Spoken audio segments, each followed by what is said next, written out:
रामकृष्ण हरी. मी प्रिया. माझ्या चॅनलवर तुमचं खूप खूप स्वागत आहे.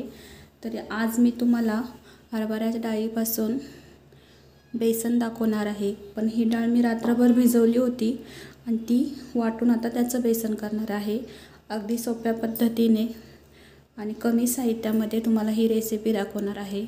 चला तर मग सुरुवात करूया. तर इथे मी साहित्य घेतलेलं आहे. इथे डाळ भिजून जवळजवळ 2 वाटी हरभरा डाळ रात्री भिजत टाकून ती आता वाटलेली आहे. एक मोठा कांदा, याच्यामध्ये मिरची, लसूण, जिरं याचं वाटण केलेलं आहे. कोथिंबीर, जिरं, मोहरी, हळद, गरम मसाला हे फक्त टाकणार आहे फोडणीमध्ये. चला तर मग सुरुवात करूया आपण फोडणीला. तर इथे मी कढई ठेवलेली आहे आणि कढई शक्यतो जाड असेल तर घ्यायची, कारण की बेसन आपलं लागू शकतं. तर त्या अंदाजानुसार मी इथे कढई घेतलेली आहे जर्मनची. तर सुरुवातीला तेल टाकते मी आणि बेसनाला या तेल थोडं जास्त टाकायचं.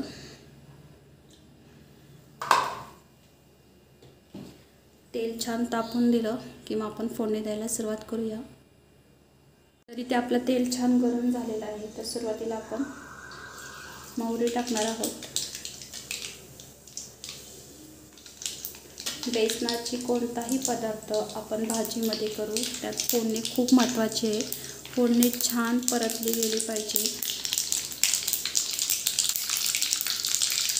मोहरीला छान तडका बसला की त्यात आपण जिरं टाकणार आहोत.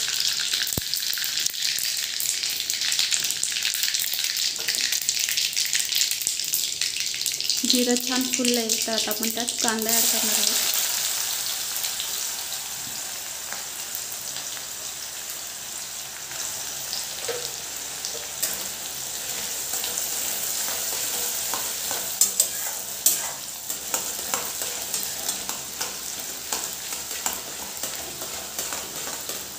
तेल तुम्हाला इथं जास्त वाटतं असेल, पण भिजवलेल्या डाळीचं जेव्हा आपण बेसन करतो त्याला तेल लागतंच.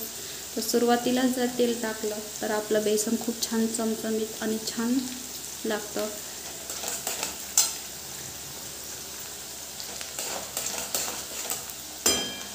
आता आपला कांदा शेकतोयच आहे, तर आपण त्यात जी पेस्ट केली आहे ही महत्त्वाची, जे वाटणात छान फ्लेवर देते बेसनाला, तर ते वाटण आपण टाकणार आहोत.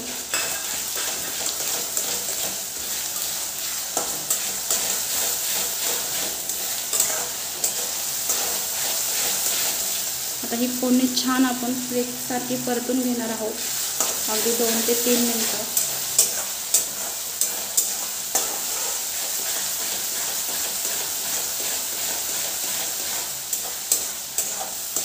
गॅसची फ्लेम लो ठेवायची आणि लो ह्याच्यामध्ये व्यवस्थित आपली फोडणी शेकून घ्यायची.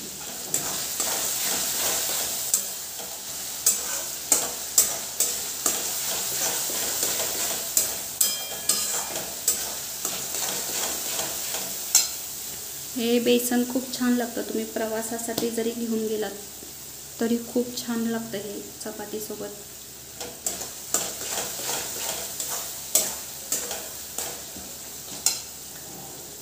कांद्याने आपलं जे ग्रेव्ही टाकली आहे मिरची लसणाची ती छान परतली गेली आहे तेलामध्ये.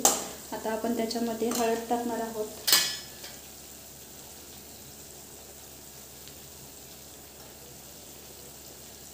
थोडीशी धना पावडर,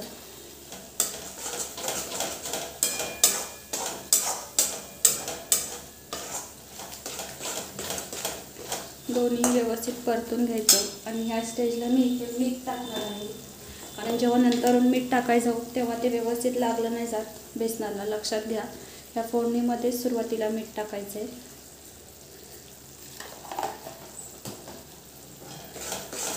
म्हणजे एकसारखं बेसनाला व्यवस्थित मीठ लागेल.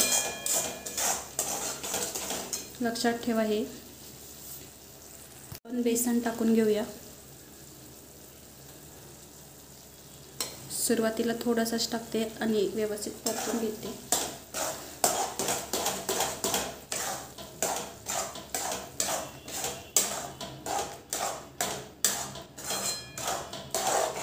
आता उर्वरित टाकून घेऊया. थोडीशी मध्ये मध्ये मी अख्खी डाळ ठेवली आहे, छान लागते दाताखाली म्हणून, आणि आवडते सुद्धा मला.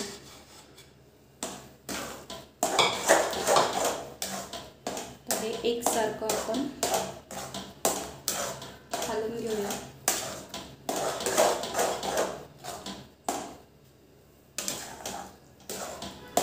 आता हे दिसताना पातळ दिसते, पण जेव्हा शेकत येईल तेव्हा अगदी सुटसुटीत होईल.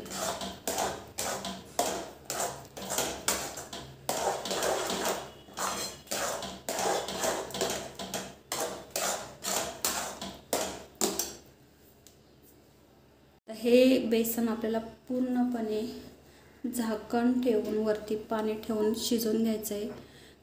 हे वाफेवर होत नाही, तर ह्याला वरती पाणी ठेवून शिजवायचं आहे.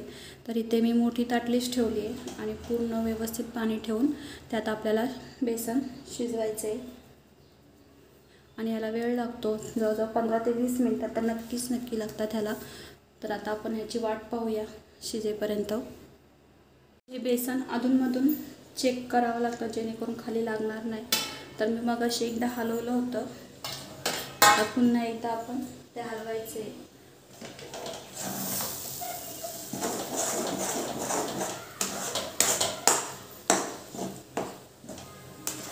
जर जास्तच कोरडं वाटत असेल तर तिथे तुम्ही पाणीसुद्धा ॲड करू शकता.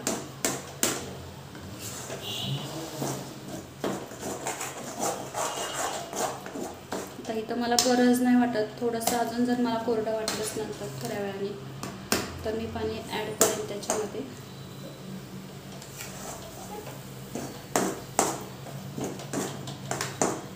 आता हे बऱ्यापैकी सुटसुटीत होत चाललं कोरडं.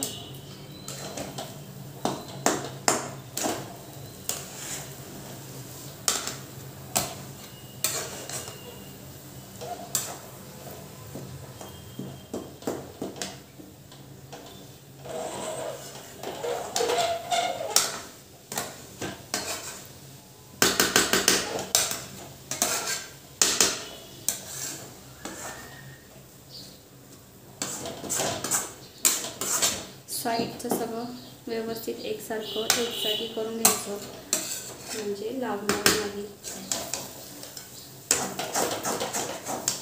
आणि शक्यतो पलेताच वापरायचा, म्हणजे आपल्याला हलवायला बरं पडतं.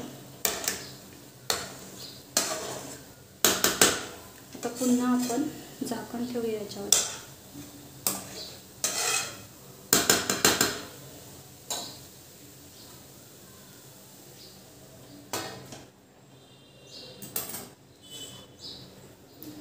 आता आपण झाकण काढूया.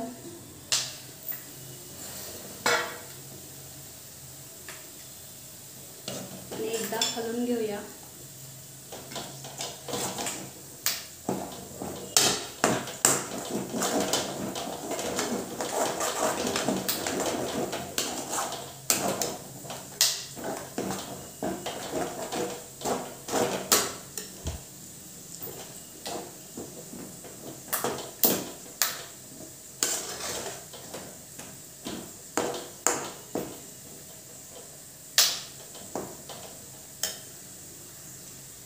आता बऱ्यापैकी आपलं बेसन होत आलेलं आहे.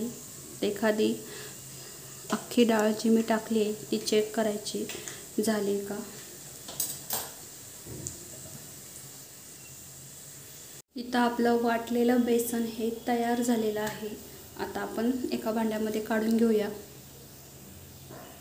तर इथे मी भांड्यामध्ये बेसन काढून घेतलेलं आहे आणि मस्त असं बेसन आपलं तयार झालेलं आहे. या बेसनाला थोडा वेळ लागतो, 20 ते 25 मिनिटं नक्कीच. अगदी लो फ्लेमवरती आपल्याला हे शिजवायचं आहे. फास्ट ठेवलं तर करपू शकतं. तर मी ज्या पद्धतीने केले अगदी झटपट आणि सोप्या पद्धतीने मी दाखवलेलं आहे. तर नक्की ट्राय करा. आणि व्हिडिओ जर आवडला असेल तर लाईक, शेअर, कमेंट करायला विसरू नका. पुन्हा भेटूया अशाच एका नवीन रेसिपीसोबत. तोपर्यंत बाय.